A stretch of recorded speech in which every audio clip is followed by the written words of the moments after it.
ที่เว้าถึงความสำคัญในวันอุลัมพนาสูตรหรือวันจุติจิตปฏิสนธิของพระโพธิสัตว์เฮาพระพุทธเจ้าเฮาเข้าสู่พระคันแห่งมารดาที่เพิ่นบำเพ็ญบารมีมาถ้าสิว่าร่วมยอดทั้งเบิดแล้วเอา40อสงไอ้20อสงไขยกับแสนกับเนาะทุกครั้งที่เพิ่นเรียกว่าปณิธาน6ก็อย่างหนึ่งเด้ปณิธาน6หรือปณิธานไว้ บารมีทั้งเบิดนี่ก็รวบรวมโดยเมตตาบารมีเป็นเมตตาใหญ่ก็สิเว้าเรื่องเพิ่นเวลาถึงวันจุติจิตปฏิสนธิสู่พระคันแห่งมารดาเพิ่นก็อธิษฐานไว้ว่าสัตว์ทั้งหลายที่เป็นศัตรูกันอย่างเช่นงูกับพังพรหรือคนที่มีความอาฆาตบาดหมางแมวกับหนูและเสือกับกวางในวันนั้นในเขตนั้นที่เราตถาคตจากเคลื่อนจากดุสิตเข้าสู่พระคันแห่งมารดาอันเป็นการปฏิสนธิในเมื่อนั้นสิมีเหตุอัศจรรย์ทั้งหลายอย่างเหตุอัศจรรย์ของการเข้ามาปฏิสนธิในคันพระมารดาหน้าต่างก็เปิดเองทะเลที่มีคลื่นแห้งๆก็สงบลงฟ้าก็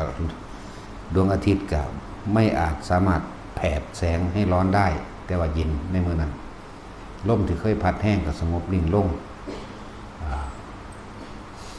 นี่ก็เป็นตัวอย่างหนึ่งแต่ที่สำคัญคือคนกำลังทะเลาะกันอยู่ใครก็ตามที่เป็นศัตรูกันเมื่อทะเลาะกันอยู่ปุ๊บในมือเพิ่นกำลังเคลื่อนที่ลงมาในขณะที่เคลื่อนที่จนถึงการเข้าสู่ปฏิสนธิแห่งคันพระมารดา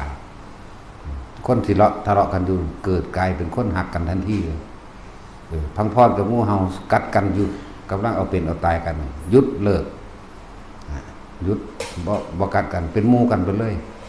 แมวกับหนูเป็นหมู่กันเสือกับกวางเป็นหมู่กันนี่คือเหตุอัศจรรย์หนึ่งนั่นแหละจังว่ามันมีความสำคัญตั้งหลายอย่างที่พระองค์อันนั้นมันเป็นอจินไตยที่พวกเฮาบ่ท่านพวกเฮาสิบ่รู้ดอกแนวจังซี่เพราะว่าเพิ่นบ่นำมาเทศนาปานใดแล้วเฮาสิยกคุณของเพิ่นออกมาเทศนาเพื่อให้บอกรู้ว่าในปณิธาน6หรืออธิษฐาน6อย่างที่เพิ่นได้อธิษฐานไว้ตั้งไว้นะก็คือนี่ก็เป็น1ใน6คือกันนรกทุกสั้นนรกทุกขุมหยุดทำการหมายถึงเย็นไปน้ำกันไปเบิดในขณะนั้นนรกเบิดทุกอย่างเลยอย่างหนึ่งคนตาบอดก็เกิดกลายเป็นตาดีคนหูหนวกก็หูดีคนป่วยง่อยเปียกเสียขามันจะอ่อนก็หายพิการข้าง1 2ข้างเนี่ยก็แล้วแต่หายเบิดในมือนั้นเลยโรคภัยไข้เจ็บมีอย่างก็แล้วแต่หายเบิดในมือนั้นลักษณะนั้น นี่คือความสำคัญที่มีเหตุเกิด32อย่างนั่นแหละก็นับเอาในวันจุติจิตจุติแปลว่าเคลื่อนจากที่หนึ่งไปสู่อีกที่หนึ่งแต่ทั้งเสียว่าถ้าบอกว่าตายเลยทีเดียวมันก็บ่ได้เลยเอิ้นว่าเคลื่อนจากที่หนึ่งไปสู่อีกที่หนึ่งแล้วเข้าสู่ปฏิสนธิแห่งพระคันของพระมารดาในเมื่อนั้น15ค่ำเดือน7เพิ่นก็บ่ได้อยู่ในท้องแม่เพิ่นนั่นคือคนปุถุชนทั่วไปเด้ถ้านับเริ่มจากจุติจิตลงมาเนี่ยมันเป็น11เดือนพวกเฮาสินับในท้อง